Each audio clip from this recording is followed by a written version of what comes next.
Et tu dis à ton frère, à ta sœur, à tes côtés, demeure connecté. Sois dans la mouvance du Saint-Esprit. Gloire à Dieu. De gloire en gloire. Amen. Bien-aimés, vous voyez, moi, pour cette année, j'ai qu'un seul sujet de prière en ce qui me concerne. Je veux connaître Christ. Ça, c'est ma passion. Ça, c'est ma quête, mon désir. Le connaître davantage, le connaître. Cela est très important. Vous voyez, quand on dit, nous nous servons de ce passage pour aller évangéliser. Et voici, je me tiens à la porte et je frappe. Si quelqu'un entend ma voix, ouvre sa porte, ouvre la porte, j'entrerai chez lui, je souperai avec lui et lui avec moi. Alléluia. Bon, on peut se servir de ce passage pour évangéliser. Mais c'est Jésus, au fait, qui se trouve comme un étranger dans sa propre église. Parce qu'on l'a mis dehors. Et il est en train de frapper pour qu'il rentre. Il dit, si quelqu'un entend ma voix et ouvre, j'entrerai, je souperai avec lui et lui avec moi. Mais pourquoi est-ce que le Seigneur est en train de frapper? Les gens n'entendent pas. C'est qu'ils sont occupés à faire autre chose. Ils sont occupés à autre chose. Il y a plein d'activités. Il y a plein de programmes, de spectacles, beaucoup de choses qui sont bonnes. Mais la bonne chose, c'est d'être avec lui. C'est comme Marthe. Ce que Marthe faisait n'était pas mauvais. Quand vous recevez un invité, surtout un invité de marque comme Jésus, vous devez vous préparer à mieux le recevoir. Et c'est ce que Marthe faisait, faire la cuisine pour que Jésus mange. Ah ben, Seigneur, je fais la cuisine pour que tu manges. C'était pas mauvais. Mais le Seigneur lui dit, Marthe, Marthe, Marthe, pourquoi t'inquiètes-tu tant de peu de choses? Pourquoi t'inquiètes-tu de ces choses-là? Marie a choisi la bonne part qui ne lui sera jamais ôtée. Il ne lui a pas dit que ce que tu étais en train de faire, c'était mauvais. Et quand on regarde, Seigneur loue, sauf une seule église dans Apocalypse là-bas. Il loue. Il dit, je connais tes œuvres. Je connais ce que tu es en train de faire. C'est pas mauvais. Mais je loue ça, j'admire. Mais c'est que j'ai contre toi. Surtout à l'église, je pense, d'Éphèse, tu as abandonné ton premier amour. Donc il y a des choses primordiales. Il y a des choses importantes. Alléluia. Et nous devons chercher à le connaître lui seul. Et à entretenir la communion avec lui. La Bible dit la vie éternelle qui te connaisse toi, le seul vrai Dieu, et la vie éternelle. La vie éternelle, c'est de te connaître toi. Gloire à Dieu. Et vraiment, nous voulons aller de gloire en gloire, le connaître. Vous savez que notre appel est à l'appel à la gloire. Notre destination, c'est la gloire. Nous sommes nés dans la gloire pour vivre la gloire, pour vivre dans la gloire et pour manifester la gloire. Nous ne devons pas admettre ou nous ne devons pas accepter une vie ordinaire. Notre vie est extraordinaire. Alléluia. Voilà pourquoi nous devons chercher à manifester l'extraordinaire divin dans nos vies. Et tous les jours, nous devons chercher à manifester Christ. Parce que c'est lui qui vit en nous. Christ en nous, l'espérance de la gloire. Alléluia. Mais il faudrait pas que ça soit une simple espérance. Dans ce sens que on attend une gloire future. Alléluia. Parce que l'espérance se situe dans le futur. Mais de l'espérance dont il est question ici, c'est une certitude, une assurance sûre et inébranlable. Que la gloire est là. Que nous sommes dans la gloire. Et nous sommes appelés à manifester la gloire. Alléluia. Nous avons été créés pour la gloire et non pour la honte. Et non pour la confusion. Alors, refusons la confusion. Refusons la honte. Dieu doit devenir pertinent dans nos vies. Alléluia. Oui, au travers de nous, que les gens sachent que Dieu existe. Que Dieu est vivant. Alléluia. Qu'au travers de toi, sois déterminé. Que les gens sachent qu'il y a un Dieu là-haut. Il y a un Dieu qui existe. Il y a un Dieu qui élève. Il y a un Dieu qui bénit. Il y a un Dieu qui délivre. Il y a un Dieu qui affranchit. Il y a un Dieu qui restaure. Il y a un Dieu qui renouvelle. Il y a un Dieu vivant. Alléluia. Dieu n'est pas mort. Il est vivant. Il est le Dieu vivant. Jésus-Christ est vivant. Et la preuve est dans des signes, des miracles, des changements de vie. La parole de Dieu doit nous affecter cette année. Oh, gloire à Dieu. Gloire à Dieu. Gloire à Dieu. Est-ce que tu peux acclamer le Seigneur pour toi-même? Parce que tu as choisi la bonne part. La gloire de Dieu se manifeste toujours au travers des temples.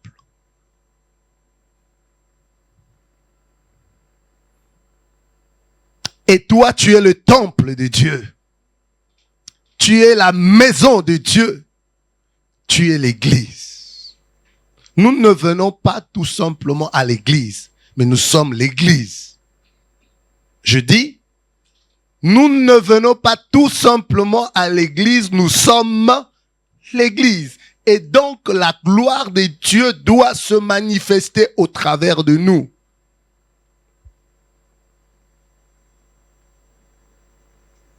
Vous savez, la gloire, en hébreu, c'est doxa. En grec plutôt, c'est doxa. Et en hébreu, c'est kabod. Kabod, quelque chose qui a beaucoup de poids, qui a du poids, qui pèse lourd. Et comme tu es le porteur de la gloire, c'est-à-dire tu pèses lourd. Alléluia. Quel mystère dont nous portons Dieu. Voyez, un grand Dieu. L'univers entier ne peut pas le contenir. Un grand Dieu qui n'a ni commencement de jour ni fin de jour. Un grand Dieu qui existe de par lui-même. Un grand Dieu qui n'a des conseils à recevoir de la part de personne. Il est souverain. Un grand Dieu qui n'admet que le conseil de sa propre volonté. Un grand Dieu. Immensement grand. Infiniment grand. Il se fait petit, jusqu'à pour entrer dans le ventre d'une femme.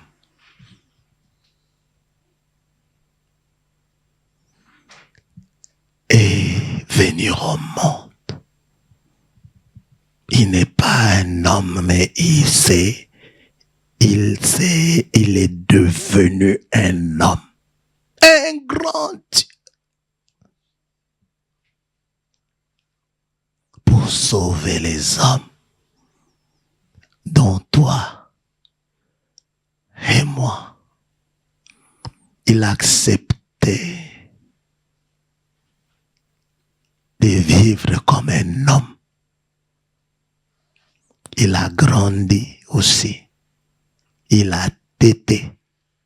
Il a eu faim. Il a eu soif. Il obéissait même à ses parents. Un grand Dieu. Il a été critiqué. Il a été insulté. Il a été abandonné. Un grand Dieu.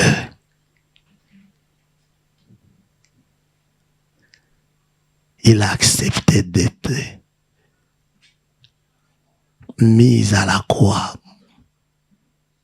Un grand Dieu, le Créateur, par sa création. Un grand Dieu. Il a accepté de verser son sang pour le rachat de l'humanité. Là, à la croix, c'était la preuve de son amour. Parce que dans son essence, il n'est qu'amour. Mais il est amour. Là, il a prouvé. Il a prouvé aux hommes. Il a prouvé aux anges. Il a prouvé à la création qu'il était un grand Dieu d'amour. Alléluia. Pour sauver les hommes. Et même pour sauver la création. Parce que la création souffre. Nos écolos font un travail formidable. Parce que la création souffre. Mais ils ne sauront pas sauver la création. Nous louons leur travail. Ils font comme ils peuvent. Mais c'est pas les écolos qui vont sauver la création. Nous avons beaucoup de respect pour eux. Et nous devons aussi être écolos. C'est important pour préserver tant soit peu notre environnement. Alléluia. Mais la création souffre. Donc, ces grands dieux, là à la croix aussi, en fait, il a manifesté son amour. Il a prouvé son amour pour sa création. Parce que c'est lui le créateur. Il doit prendre soin de sa providence, de sa création. Et il le fait. Il nourrit même les oiseaux, les fourmis. Il le fait. Parce que c'est lui le créateur. Un grand Dieu. Il a prouvé son amour. Mais la rédemption de la création viendra après la rédemption de l'homme. Parce que la création, l'univers, la création, la terre, c'était pour les hommes. Donc tant que l'homme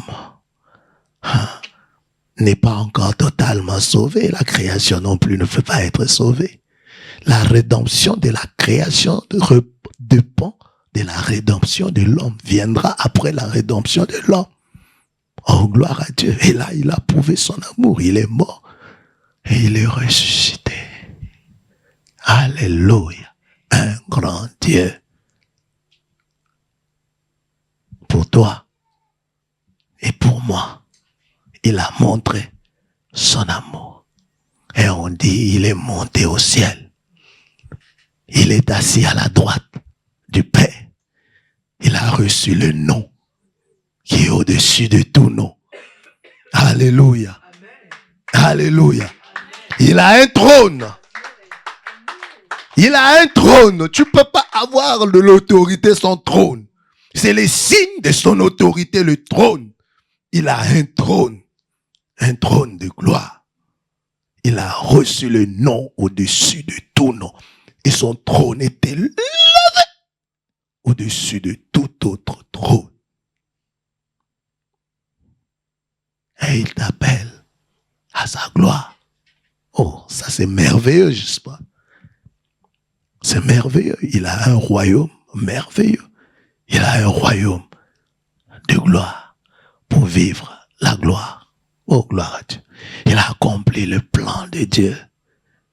Ce qu'il a connu d'avance, il les a aussi prédestinés à être semblables à l'image de son Fils, pour que son Fils soit le premier d'entre plusieurs frères. Alléluia. Tu es son frère. La grâce étant la disposition divine de notre élection avant la fondation du monde, qui a fait des pères de notre Seigneur Jésus-Christ, notre Père aussi. Donc nous tous, nous sommes maintenant dans la gloire. Ceux qu'il a connus d'avance, il les a prédestinés à être semblables à l'image de son Fils. Alléluia. Et la finalité, il les a glorifiés. La gloire, c'est notre histoire. La gloire, c'est notre affaire. Alléluia. Nous avons été créés dans la gloire et pour la gloire. Et nous devons vivre la gloire. Et la manifestation totale de cette gloire reste à venir. Oh, gloire à Dieu. Moi, je croyais qu'il y a quelqu'un qui allait acclamer.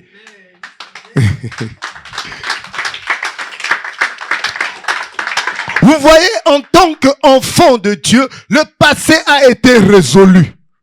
Le problème du passé a été résolu. Le problème du péché a été résolu.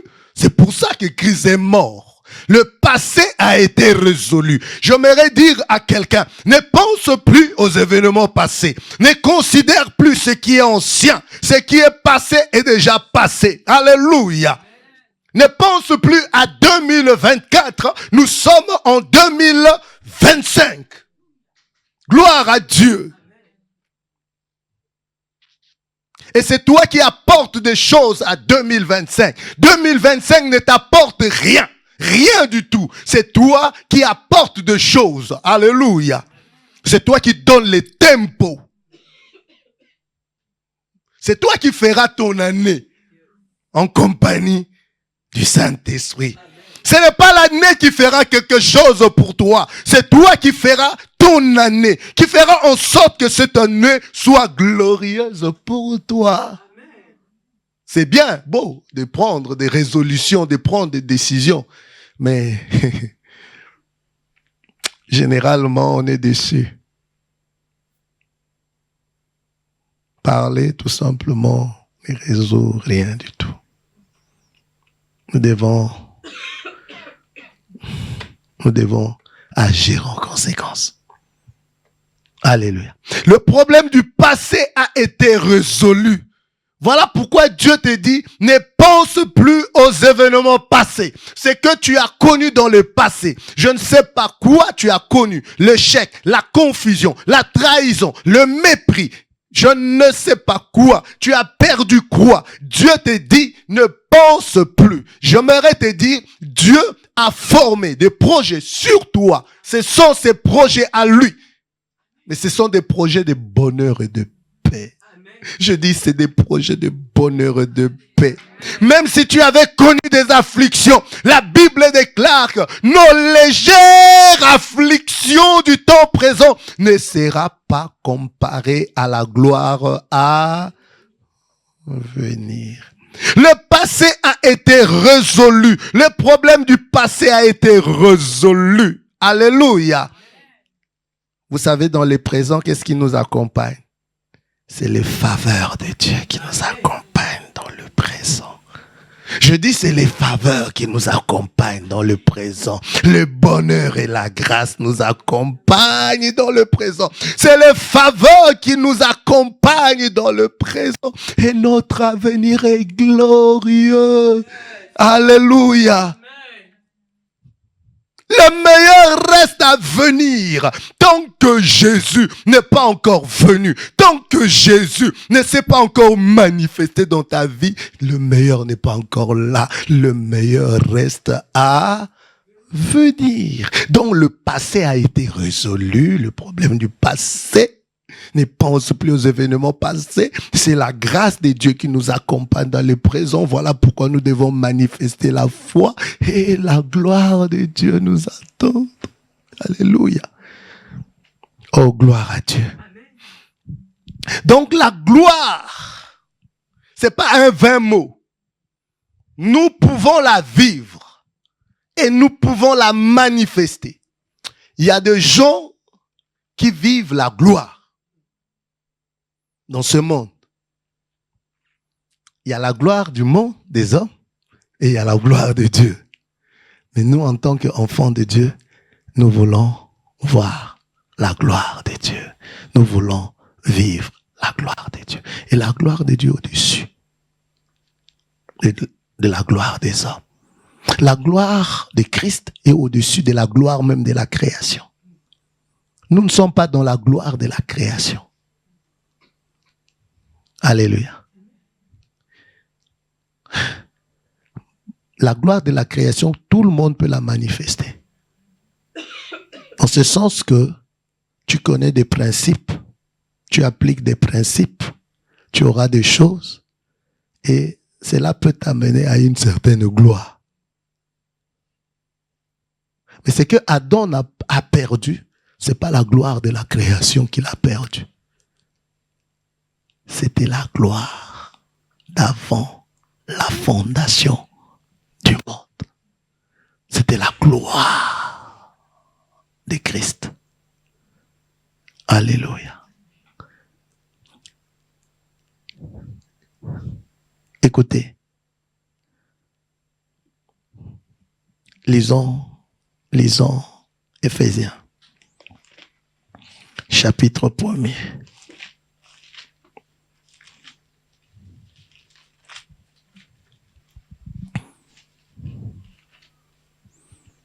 À partir du verset 3.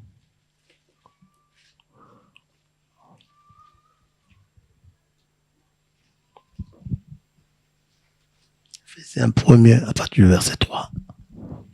Nous y sommes. Béni soit Dieu le Père de notre Seigneur Jésus-Christ qui nous a bénis de toutes sortes de bénédictions spirituelles dans les lieux célestes en Christ. En lui, Dieu nous a élus. En d'autres termes, il nous a choisis.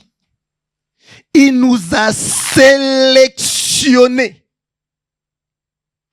Avant la fondation du monde. C'est-à-dire avant qu'il ne crée quoi que ce soit. Avant même qu'il crée Lucifer, les anges. Avant qu'il crée l'univers. Donc Dieu nous avait déjà élus. Il nous avait déjà choisis.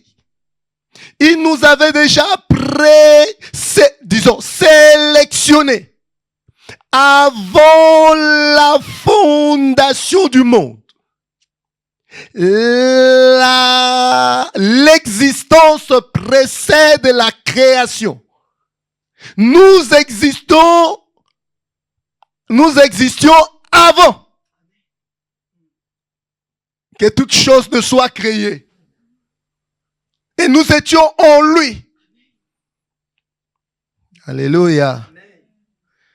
Donc nous sommes plus vieux que la création.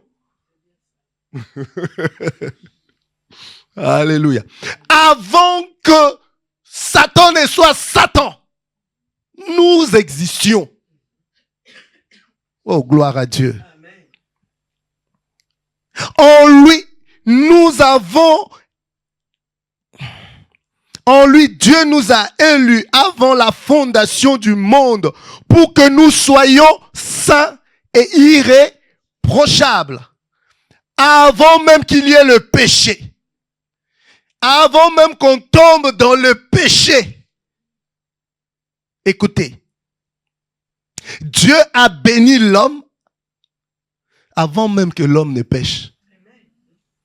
La bénédiction est venue avant. Oh, gloire à Dieu. En lui, Dieu nous a élus avant la fondation du monde pour que nous soyons saints et irrépréhensibles devant lui. Alléluia. Devant lui, donc en face de lui. Donc nous sommes saints en Christ et irrépréhensibles. C'est-à-dire sans défaut. C'est-à-dire sans tache. Alléluia. En Christ, Dieu nous voit sans défaut, sans tache. Alléluia. Oui, vous pouvez compter toutes mes fautes. Mais en Christ, Dieu me voit sans défaut et sans tache. Alléluia. Les hommes peuvent te voir avec des défauts. Les hommes peuvent te voir avec des taches. Mais en lui, en Christ, Dieu, lui, me voit sans défaut, sans tache. Oh, ça c'est formidable. Alléluia. Devant lui, nous sommes où là? Au verset 5. Nous ayons prédestiné.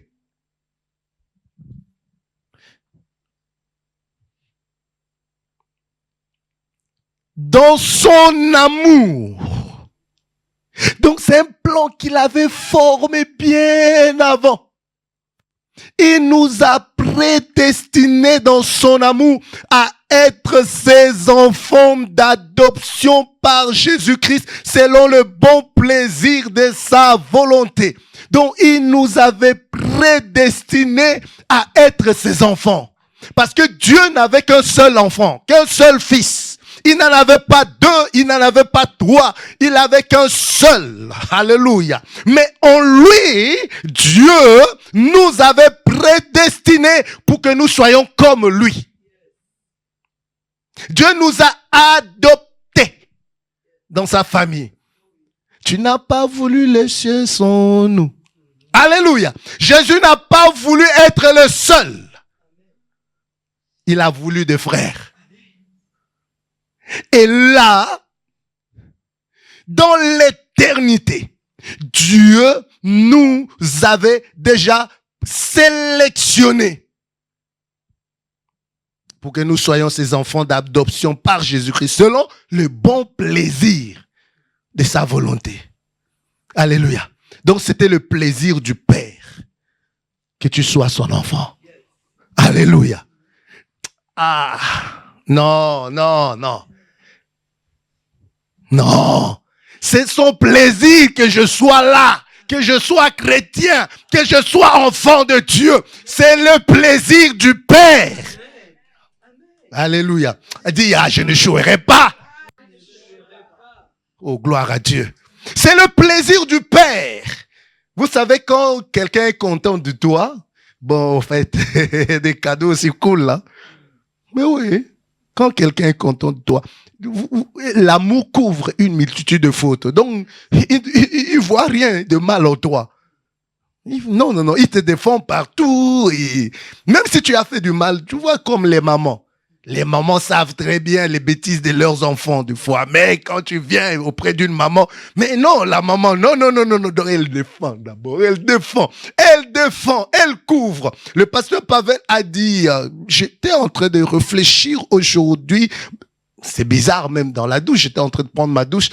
Il a dit que moi, quand je tape même, j'ai pas envie quand même, j'essaie de frapper l'enfant. J'ai trop mal. J'aime pas le faire, j'ai trop. Moi, j'ai dit, le pasteur Pavel dit que lui n'aime pas frapper son enfant. Il a mal. Mais si quelqu'un d'autre frappe son enfant, il aura quoi?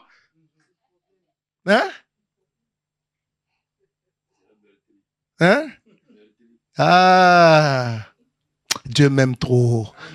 Je ne sais pas qu'en est-il de vous. Ah, Dieu m'aime trop. Je veux vous faire aimer Jésus. Vous savez, Dieu m'aime trop en Jésus-Christ. Il m'aime du même amour qu'il aime Jésus. Soyez fiers de qui vous êtes. Soyez fiers. En fait, il faut sortir de ce que nous voyons. Il faut sortir des circonstances. Il ne faut pas considérer les apparences. Voilà pourquoi nous devons porter la conscience de qui nous sommes. Rien ne peut nous séparer de l'amour de Dieu. Je dis rien. Absolument rien ne peut nous séparer de l'amour de Dieu. Oui, vous pouvez vous asseoir vous pouvez vous asseoir, merci.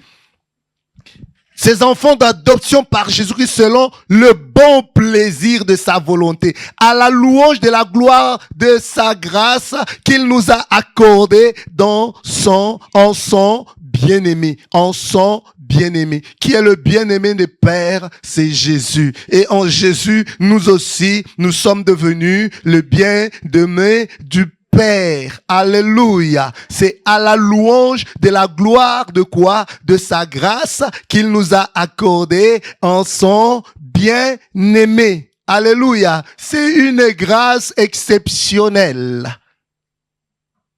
7.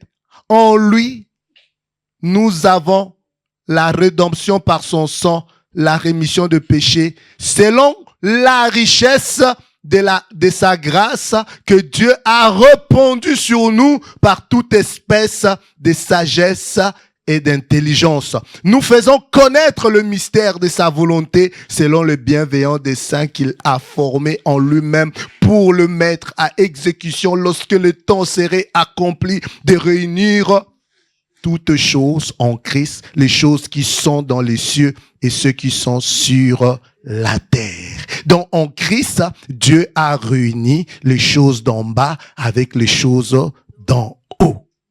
Gloire à Dieu. Donc, nous avons été créés pour la gloire. Nous avons été créés pour le plaisir du Père. Nous avons été créés pour célébrer la gloire de sa grâce. Nous avons été créés pour lui appartenir.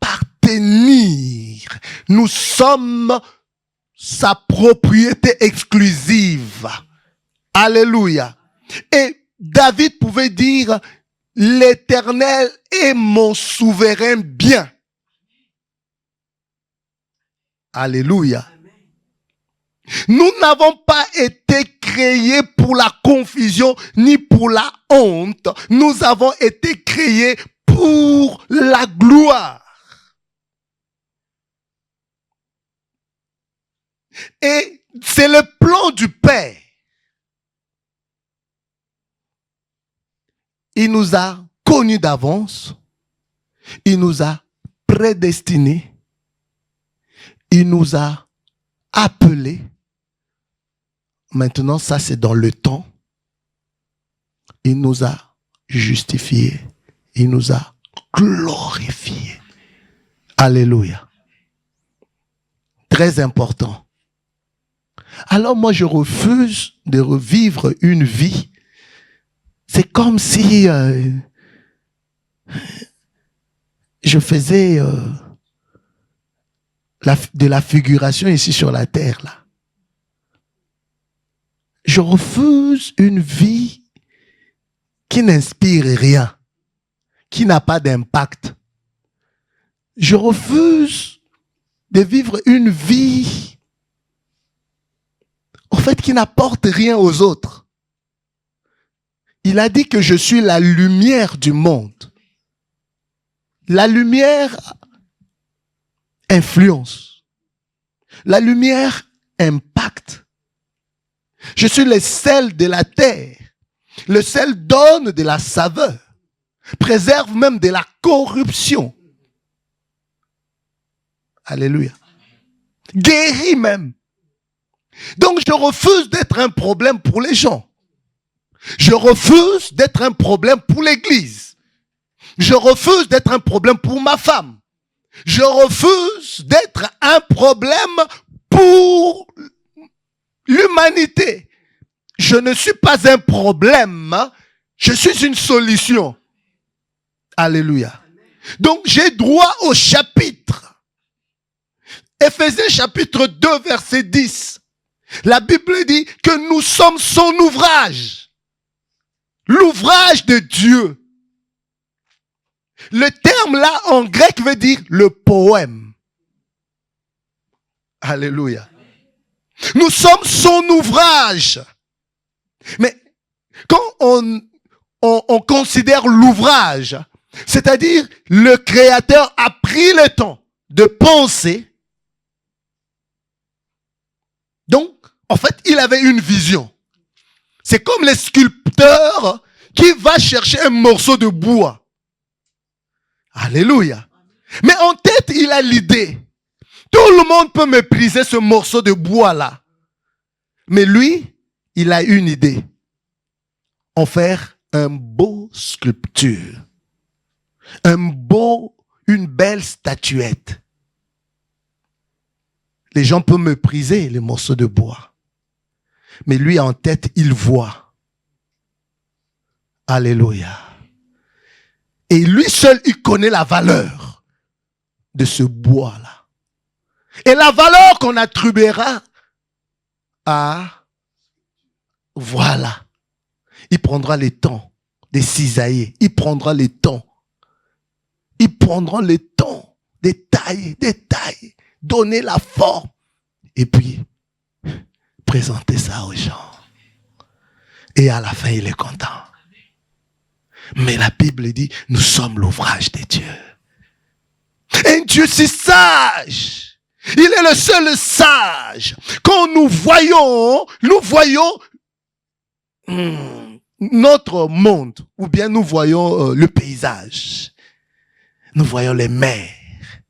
Nous voyons les planètes. Nous voyons la faune. Nous voyons la flore. Nous voyons les étoiles. Nous voyons tout ce que Dieu a créé. Oh là là, on est émerveillé. Et des fois, quand on est en train là, quand je vois le paysage, moi je dis, oh, quelle beauté. Mais tout ça là révèle la nature du Créateur, la sagesse du Créateur. Dieu a même l'essence de la beauté, de l'esthétique. Alléluia. Quand on contemple toutes ces choses-là. Et on essaie d'imiter. Parce que l'homme a été créé à l'image de Dieu. L'homme essaie de regarder la nature et de créer des formes, de copier. Alléluia. Donc, on voit l'œuvre d'un habile créateur, quelqu'un qui est intelligent, quelqu'un qui est sage, quelqu'un qui a le sens de la beauté, quelqu'un qui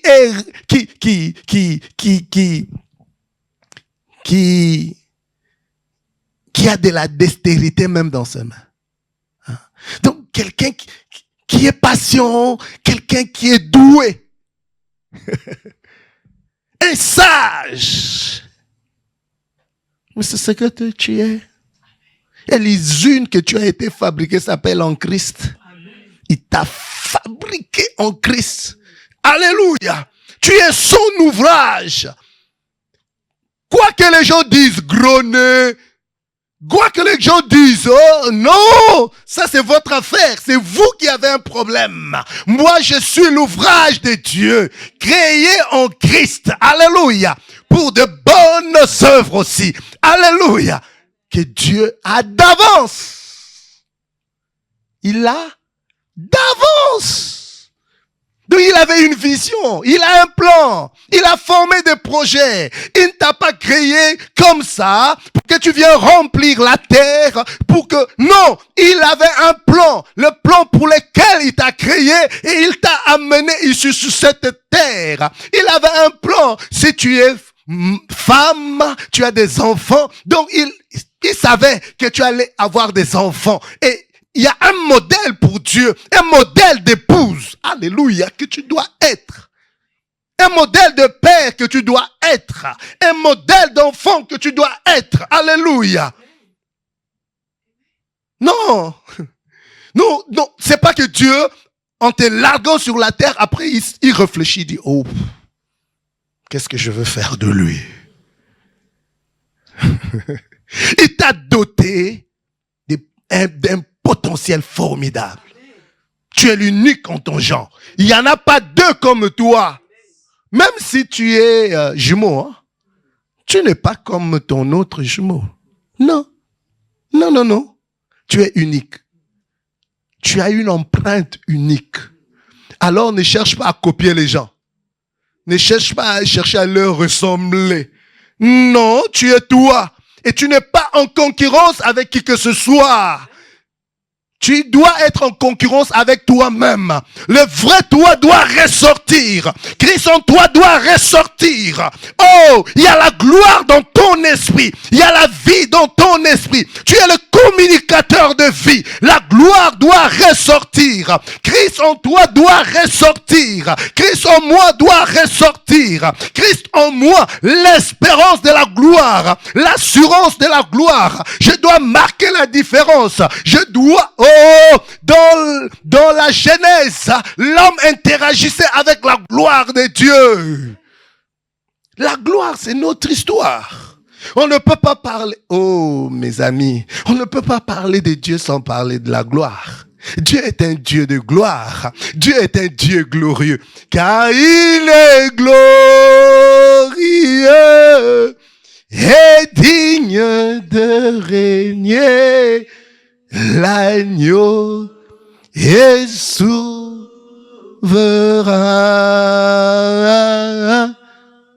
Nous élevons la voix pour l'adorer.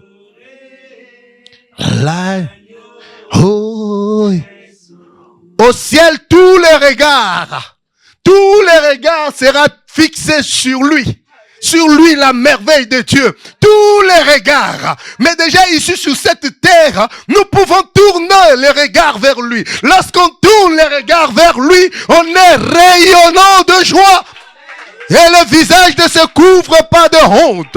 N'attends pas seulement le ciel pour aller l'admirer, pour aller tourner tes regards vers lui. Parce que là-bas, donc, en fait, il n'y aura pas d'autre option que de le voir lui.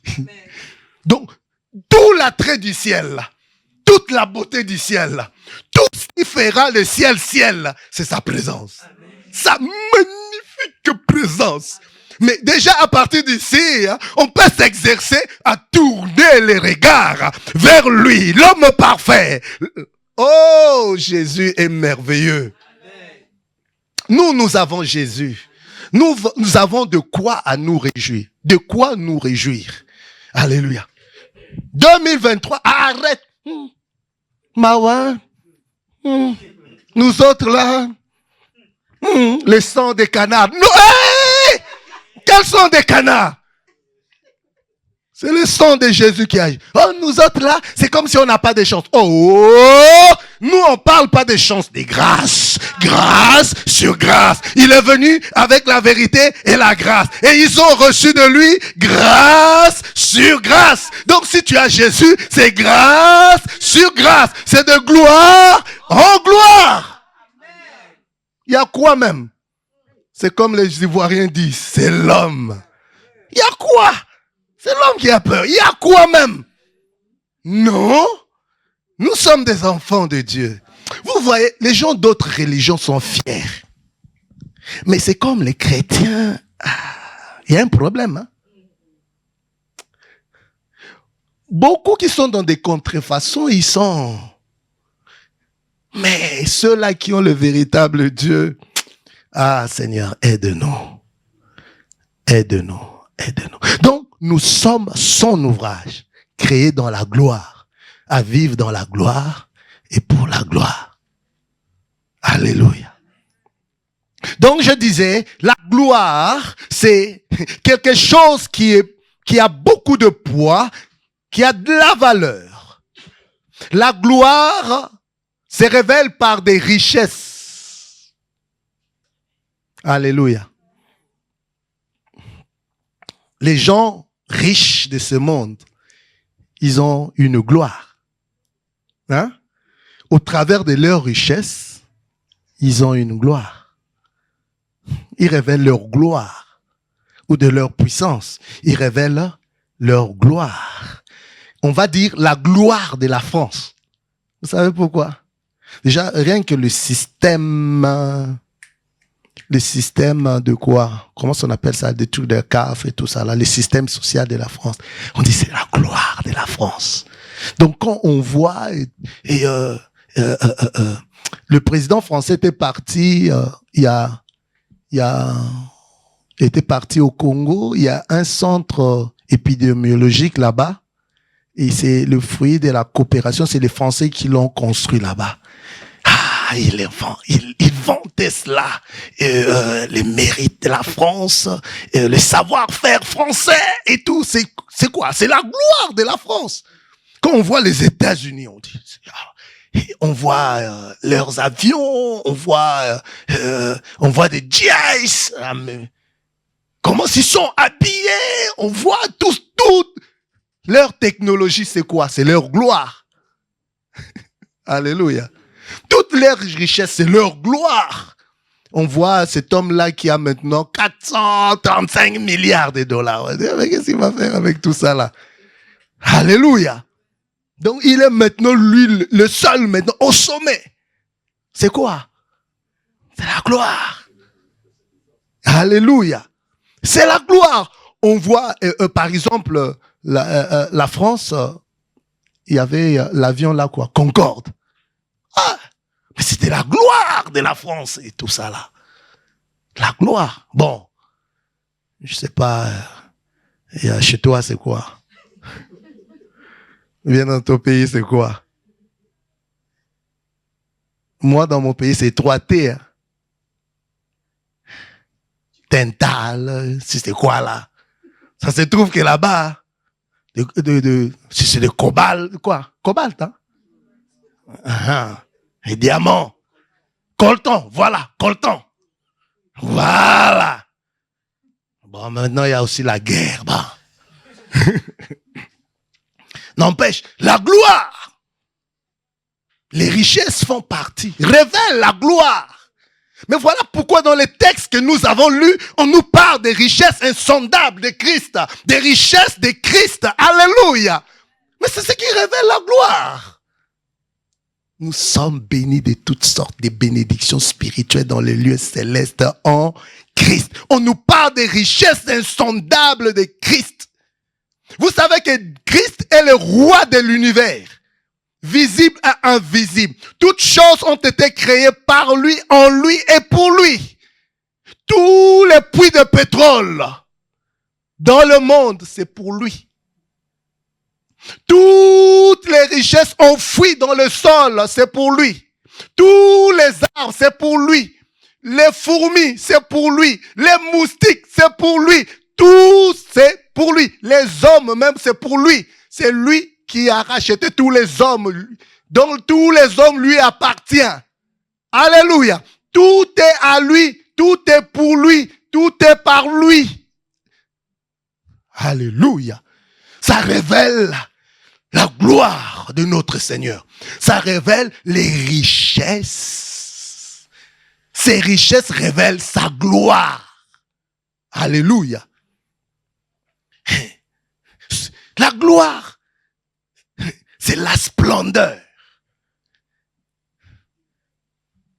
Quand on regarde, la seule personne la plus chantée au monde, c'est qui? Aujourd'hui même, partout, en bas là, partout. On chante qui? Alléluia. Même les arbres chantent pour sa gloire. Les arbres le louent. Vous savez ça? Que tout ce qui respire loue. Les arbres ne respirent pas. Les animaux ne respirent pas. Les oiseaux, ils ont une certaine manière à leur façon de louer Dieu, de rendre gloire à Dieu. Alléluia. Donc sa splendeur,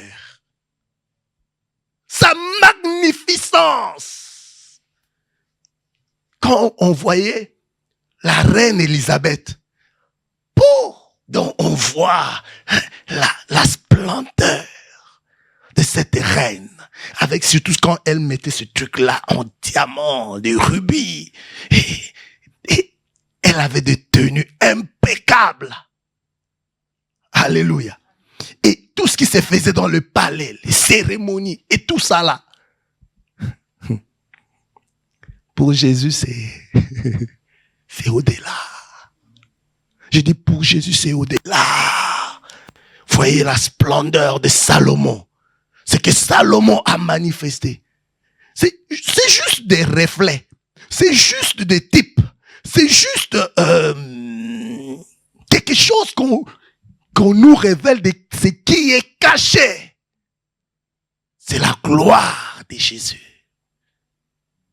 Toutes ces personnes qui ont fait l'expérience de voir le Seigneur, le Seigneur leur a apparu.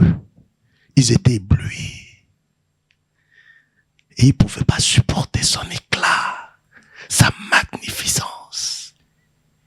Il brille plus que l'éclat du soleil. Il est tellement beau. Il est la perfection de la beauté. Jésus. Dis d'abord Jésus. Encore Jésus. Non. Dis Jésus. Sa renommée. Alléluia. La gloire d'une personne, c'est sa renommée. Et généralement, quand vous voyez une autorité, donc en fait, ça, la Bible dit, sa renommée s'est accrue par l'accomplissement de ses promesses. On dit sa renommée. Quand Jésus passait dans les rues de la Palestine, oh, les gens ont marqué l'histoire. Les philosophes, les savants, des gens ont fait des exploits. Ils sont allés jusqu'à la lune. On les a célébrés. Ils ont formé des théories, des théorèmes. Ils ont fait des inventions. Ils ont fait des découvertes. Mais en fait, ils découvraient quoi? Alléluia. Les gens ont été célèbres. On a eu des célèbres musiciens, des célèbres poètes, des célèbres artistes, des célèbres peintres. Mais ils sont venus, ils sont partis. Ils ont encore une certaine renommée. Aujourd'hui encore qu'on parle d'eux. À cause de leurs exploits. Mais il n'y a aucune œuvre. Je dirais, il n'y a aucune œuvre. Même pas la création. Qui dépasse l'œuvre de la croix. Qui dépasse la résurrection. Aucune. Quand Dieu a créé le monde, il n'y avait pas d'adversité. Mais quand il fallait ressusciter Jésus, quand il fallait que Jésus ressuscite, il a déployé l'infinie grandeur de sa puissance. Donc cette puissance dépasse même la puissance de la création. Cherchons à connaître l'Éternel et connaissons l'Éternel. Cherchons à connaître Jésus. Tous nos complexes vont disparaître. Toutes nos peurs, nos craintes vont disparaître. Alléluia. Connaissons Jésus. On a chanté ici de gloire. On a chanté sa grâce, quoi? Il multiplie sa grâce, hein? Sa grâce est multipliée et multipliée. Ses faveurs sont multipliées. sont multipliées. Vous savez comment est-ce que la grâce de Dieu se multiplie dans la vie d'une personne? 2 Pierre, chapitre 1er.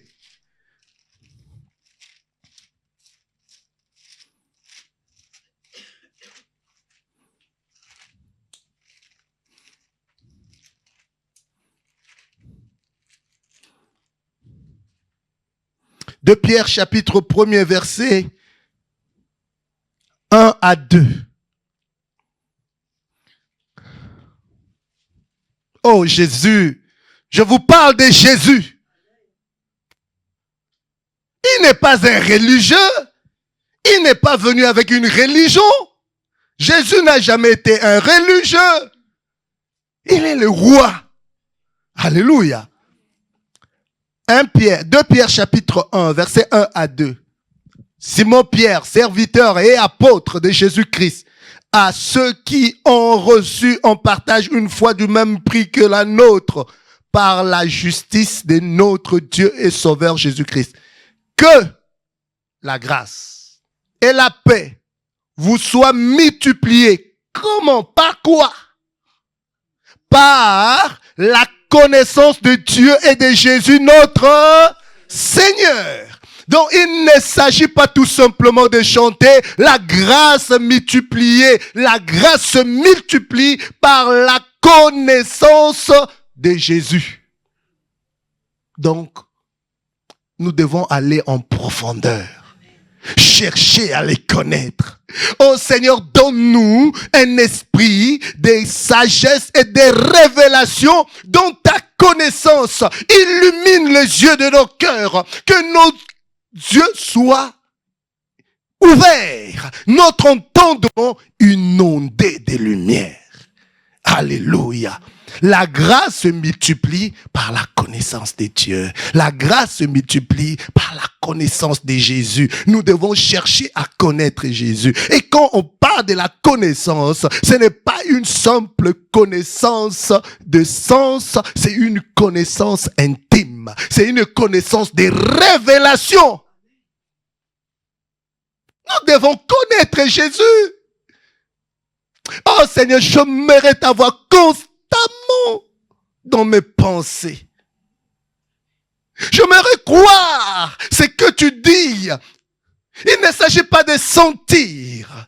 Christ en moi, l'espérance de la gloire. Portez cette conscience partout où je peux me retrouver, que je suis le tabernacle de Dieu, je suis la maison de Dieu, je suis le temple de Dieu, je suis l'église. Christ habite en moi par son esprit. Portez cette conscience que Christ habite en moi. Christ en moi, l'espérance de la gloire. Alléluia. L'assurance de la gloire. Je suis porteur de la gloire. Je suis un temple de la gloire. Alléluia. Et je dois vivre de la manière à manifester cette gloire. Je ne suis pas ordinaire. Je suis enfant de Dieu, né du Saint-Esprit. J'ai la vie de Dieu en moi. J'ai son esprit. J'ai sa capacité. Je puis tout par Christ qui me fortifie. Gloire à Dieu. Donc je peux tout faire par Christ qui me fortifie. Tout ce qui est conforme à la volonté de Dieu, tout ce qui est au plan de Dieu, tout ce qui est conforme à mon appel, je puis le faire par Christ qui me fortifie. Avec sa grâce, je triompherai. Avec sa grâce, j'irai de l'avant. Oh, gloire à Dieu. Il s'agit de prendre conscience de qui on est. Des fois, cette conscience nous échappe. Vous savez, les gens font naufrage de la foi. Pourquoi? Quand la conscience commence à s'éroder, quand la conscience commence à se perdre, quand on perd cette conscience, on fait naufrage de la foi. Or, c'est par la foi qu'on manifeste les choses de Dieu. C'est par la foi qu'on manifeste même cette gloire. C'est par la foi. Nous marchons non selon la vue. Nous marchons selon la foi. Par la foi. Non par la vue, mais par la foi. Alléluia. Les justes vivent comment? Par la foi. La foi. Et les combats du chrétien, c'est pas cette histoire de chasser les démons à tout va, partout on voit les démons. On nous a dit de demeurer ferme, de rester dans notre position, de garder notre position, de demeurer en Christ. Demeure. Alléluia. Reste soumis au Seigneur. Reste soumis à la parole. Demeure dans la parole. Alléluia. Oh, gloire à Dieu. Demeure dans la parole. Quand il vient, résiste-lui avec une foi ferme. Mais ne le cherche pas, ne le provoque pas. Tu demeures ferme. Alléluia. Le combat de la foi, c'est admettre pour vrai ce que Dieu dit sans tenir compte des réalités physiques, sans tenir compte de ce que le monde dit. Je tiens ferme. Alléluia. Oh, gloire à Dieu. Vous voyez, des fois, notre christianisme est devenu un christianisme de slogans. Nous ne vivons pas ces choses. Nous ne manifestons pas ces choses. Et un christianisme de contrefaçon. Alléluia. Il faut entendre tout simplement les témoignages des soi-disant célébrités dans le christianisme. Comment est-ce qu'ils ont reçu cette célébrité? Et qu'est-ce qu'ils font? Mais après, ça se divulgue. Et ça finit par se savoir. Quand on cherche la facilité, on prend les voies détournées. N'aimez pas la facilité. Il n'a jamais dit que ça sera facile. Il a dit que ça sera, c'est beau. Avec lui, mais jamais facile. Et Dieu fait tout pour un but. Ce n'est pas chercher à la renommée, la célébrité à tout prix. Non. Dieu fait tout pour un but. L'orgueilleux aime qu'on parle de lui. L'orgueilleux aime se faire voir. Alléluia. Mais puisqu'on ne parle pas de moi, puisque je vais être en concurrence avec les autres, moi, votre pasteur, l'ennemi, le diable, est venu me proposer des choses, me disant, si toi, tu continues à leur enseigner que la vérité est là, rien. Nous autres aussi, on nous a proposé des choses.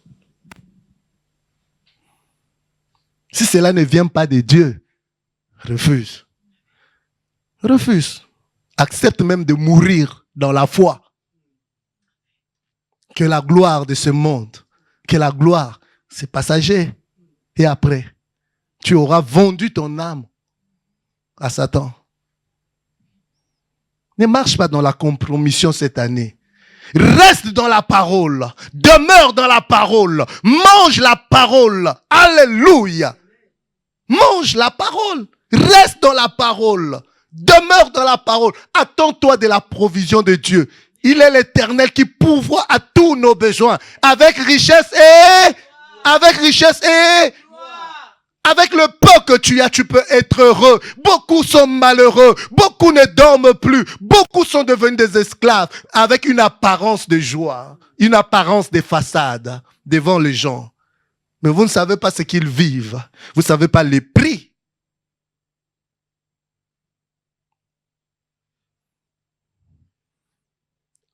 Et comme ces derniers temps, on parle beaucoup des sacrifices. Mais le véritable sacrifice, quel sacrifice peut dépasser le sacrifice de Jésus? L'obéissance, nous, dans la grâce, dans la nouvelle alliance, est en rapport avec la foi. Quel sacrifice qui peut dépasser le sacrifice de Jésus? Notre obéissance découle de son obéissance. Alléluia.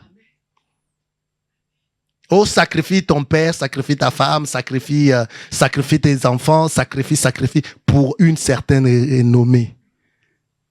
Et non, Jésus s'est sacrifié pour ça. Et c'est le sacrifice que le Père recherchait. C'est le sacrifice agréable. C'est le sacrifice de Jésus. Le diable peut utiliser qui il veut. Hein. Vous savez, il y a le vieux prophète qui a induit le jeune prophète en erreur. Hein. Il faut faire ce que Dieu vous demande de faire. Alléluia. Donc, la gloire de Dieu est réelle. La gloire de Dieu peut être perceptible. La gloire de Dieu, c'est quoi? La gloire de Dieu, sa Shekinah. C'est la démonstration tangible de sa présence. Dieu agit encore. Recherchons l'Éternel. Attachons-nous à Dieu. Alléluia. Et cela est important. La gloire de Dieu, c'est la révélation de son être, de sa nature, de ses attributs, qui peut être accompagnée par des signes évidents, des prodiges, des miracles ou des phénomènes physiques. Il y a généralement des signes qui accompagnent la gloire de Dieu. C'est, en fait, ce qui marque que Dieu est là. Alléluia. Dieu est partout, mais des fois, ces signes-là viennent témoigner de la véracité de la parole, viennent témoigner de la présence de Dieu manifeste au milieu des gens. Dieu veut tout simplement attirer l'attention des gens. Alléluia. Oh, gloire à Dieu. Est-ce qu'on peut acclamer le Seigneur?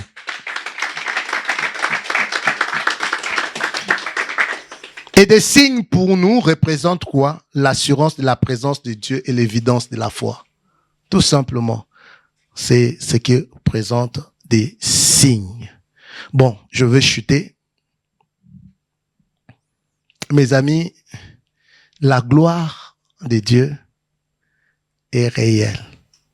La gloire de Dieu est palpable, peut être perceptible. Et nous pouvons manifester cette gloire. Mais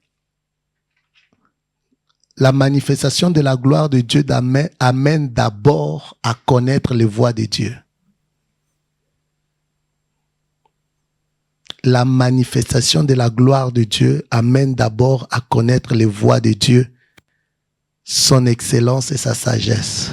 Vous voyez, pour Moïse, la Bible dit, Dieu a manifesté sa gloire à Israël et il a révélé ses voies à Moïse. Amen. Comment est-ce qu'il a manifesté sa gloire à Israël? C'était par des signes, par des exaucements, par des prodiges. Il avait manifesté sa gloire à Israël, mais il a révélé ses voies. Donc sa façon de faire, les voies de Dieu ne sont pas nos voies à Moïse. Parce que Moïse n'était pas un assoiffé de la manifestation de la gloire, mais il voulait Dieu lui-même. Il voulait connaître Dieu lui-même. Alléluia. Et dans Hébreux chapitre 2, verset 3, on nous montre que Christ est le reflet de la gloire de Dieu. En effet, la gloire de Dieu se révèle pleinement en Jésus-Christ, Fils de Dieu. Alléluia. Christ est le reflet de la gloire de Dieu, la manifestation tangible de la gloire de Dieu. Alléluia. Voilà pourquoi dans Jean chapitre 1 verset 14, la Bible nous dit, les disciples ont vu la gloire de Dieu en la personne de Jésus-Christ. Et nous avons contemplé sa gloire comme la gloire du Fils unique venu du Père. Et aussi, comme nous sommes le prolongement de Christ. Hein?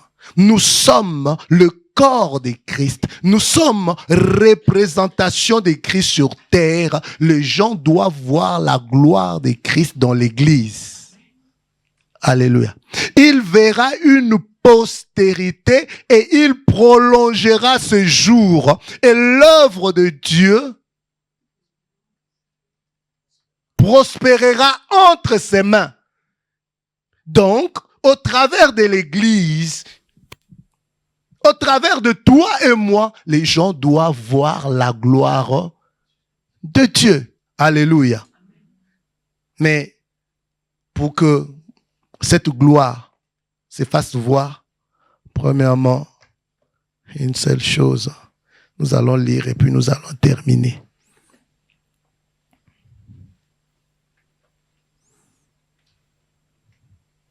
2 Corinthiens chapitre 4, versets 5 à 6.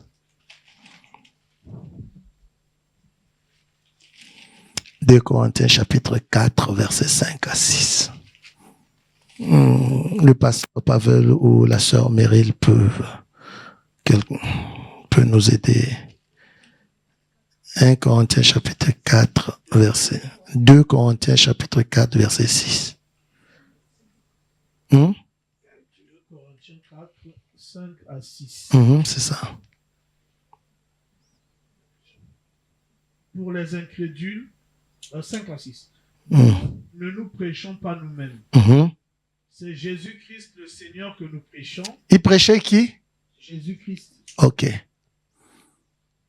Nous ne nous prêchons pas nous-mêmes. C'est Jésus-Christ le Seigneur que nous prêchons. Et nous nous disons vos serviteurs à cause de Jésus. Car Dieu, qui a dit la lumière brillera du sein des ténèbres, a fait briller la lumière dans nos cœurs pour faire resplendir la connaissance de la gloire de Dieu sur la face de Christ. Amen. Nous ne nous prêchons pas nous-mêmes. C'est Jésus-Christ que nous prêchons. Et nous disons vos serviteurs à cause de Jésus. Car Dieu qui a dit la lumière brillera du sein des ténèbres a fait briller la lumière dans nos cœurs pour faire resplendir la connaissance de la gloire de Dieu sur la face de Christ.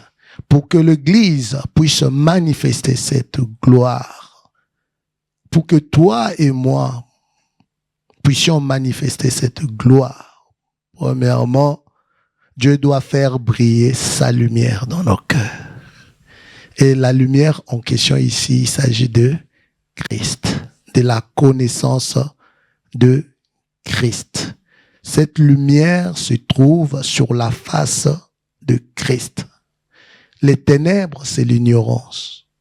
Et aussi, vous savez, dans 1 Corinthiens, je crois, 6 là-bas, ou 2 Corinthiens 6, si je ne me trompe pas, on nous dit que le pécheur est appelé ténèbres, n'est-ce pas? Le païen est appelé ténèbres. Et le chrétien, ou celui qui est en Christ, est appelé lumière. Alléluia. Or, dans Colossiens, on nous dit quoi? Il nous a, rendons grâce au Père qui nous a rendus capables d'avoir part à l'héritage des saints dans la lumière. Il nous a délivrés de la puissance des ténèbres et il nous a transportés dans le royaume de son Fils bien-aimé. Donc, il nous a transportés dans le royaume des lumières. Donc, nous étions ténèbres et maintenant, nous sommes lumière. Mais Dieu a dit, la lumière brillera au sein de ténèbres. Alléluia. Donc, nous qui étions ténèbres, de ténèbres où nous étions, la lumière a brillé pour nous faire sortir des ténèbres afin que nous puissions devenir lumière. Alléluia. Et cette lumière, c'est la lumière du premier jour dans Genèse. Quand Dieu a dit que la lumière soit, le soleil n'était pas encore là.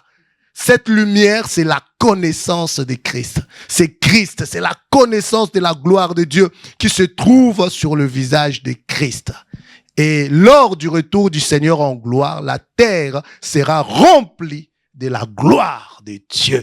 Parce que il y aura la connaissance de Dieu, comme le dit Habakkuk, dans Habakkuk chapitre 2, 14, on dit, la terre entière sera remplie de la gloire, de sa gloire. Pourquoi? Parce que il y aura la connaissance de Christ. Il y aura cette lumière. Tout le monde connaîtra le Seigneur. Il viendra tellement que tout le monde le verra. Tout œil le verra. Parce que les gens seront au contact de cette lumière et la terre sera remplie de la gloire de Dieu.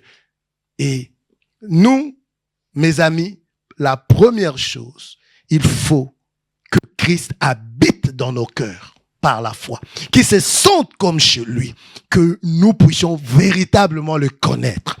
Pas tout simplement une connaissance superficielle, une connaissance des livres, une connaissance. Non, nous devons être amoureux de la parole, chercher Christ dans la parole, avoir vraiment la révélation de Christ. Une connaissance révélée, une connaissance d'intimité, dont nous devenons intimes à lui. Alléluia. C'est ça. Et plus nous devenons intimes de Jésus, plus nous connaîtrons Jésus, plus la gloire de Dieu se manifestera. La Bible dit, nous tous, le visage découvert, nous contemplons comme dans un miroir la gloire du Seigneur. En lisant la parole de Dieu, nous pouvons contempler Christ. Alléluia. Et Christ aussi, la soif que tu peux avoir de lui, les désirs, la passion, peut-être un jour il peut t'apparaître. Il faut t'attendre à tout. Alléluia.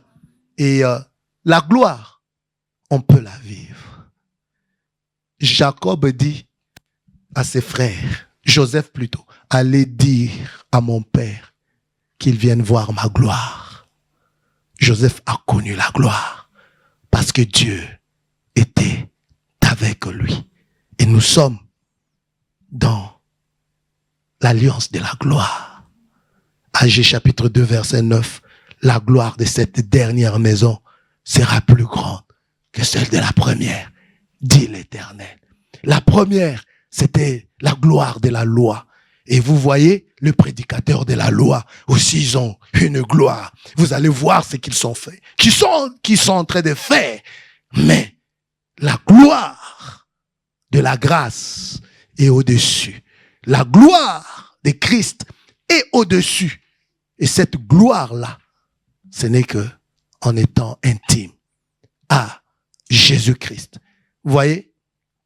Prendre le temps dans l'intimité, prier, chercher à prier, à communier par le Saint-Esprit. Quand Dieu a appelé Moïse, il appela Moïse à la montagne. Il a passé le temps avec Dieu. La Bible dit quand il est descendu, son visage rayonnait. Alléluia. Le reflet de la gloire de Dieu. Alléluia. Il était imprégné de cette gloire. Et quand il est descendu, les gens ne pouvaient pas voir le visage de Moïse. Parce que son visage brillait, son visage rayonnait. Quand nous entrons dans des retraites et en ressortant, on devient encore beaucoup plus méchant. Tu sors de la retraite, ou bien tu sors de la prière, mais au lieu d'être agréable, gentil, doux, mais ce que tu manifestes là, est-ce que tu as rencontré Dieu? Tu n'as pas rencontré Dieu. Mais c'est lui qui est véritablement dans la présence de Dieu. Quand il ressort, il y a quelque chose. Il dégage quelque chose. Moïse, en ressortant de la présence de Dieu, son visage rayonnait. Alléluia. Et il a voulu demander la gloire. Fais-moi voir la gloire, ta gloire. Il cherchait Dieu lui-même. Mais mes amis, Dieu ne lui a pas montré son visage. Dieu lui a montré son dos. C'est-à-dire, Dieu lui a donné la loi. La loi, c'était une préparation. Alléluia. Une étape préparatoire. Une étape temporaire. Mais la gloire avait une certaine gloire. La loi avait une certaine gloire. Le ministère de la mort, on l'appelle, de la condamnation, avait une certaine gloire. Mais Dieu lui a montré que le dos, Dieu ne lui a pas montré la face. Alléluia. Mais nous pouvons voir la face de Dieu. Nous pouvons contempler son visage. Comment est-ce que nous voyons cela? Au travers de Jésus. Jésus qui est la manifestation tangible, réelle, totale de la gloire de Dieu. Le reflet de la gloire de Dieu. L'empreinte de sa personne. Quand nous sommes en intimité, véritablement, nous sommes imprégnés de cette gloire. Et nous pouvons manifester cette gloire. Et au travers de notre foi, marquer la différence. Et tous sauront, tous comprendront que nous avons Dieu. Il ne s'agit pas tout simplement de parler, mais il s'agit de manifester Dieu dans sa génération. Et cela est possible. Nous pouvons le contempler, nous pouvons le voir. Il n'y a aucune transformation sans la contemplation de Jésus. Aucune transformation sans le renouvellement de l'intelligence. Et oui, nous devons être au contact de la parole de Christ pour voir les transformations et pour manifester la gloire de Dieu. Que Dieu vous bénisse.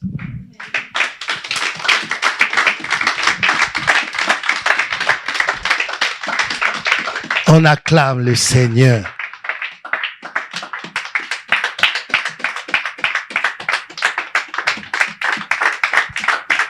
On acclame le Seigneur.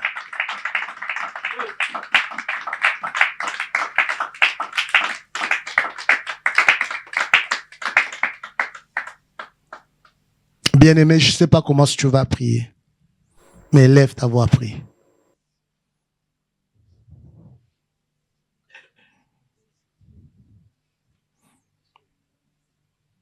À la veillée, je vous ai à la nuit de la traversée, je vous ai dit, Dieu n'est pas dans l'anonymat.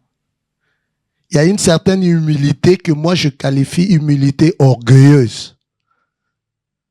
C'est pas que nous-mêmes nous nous révélons. Non, c'est Dieu qui révèle les gens.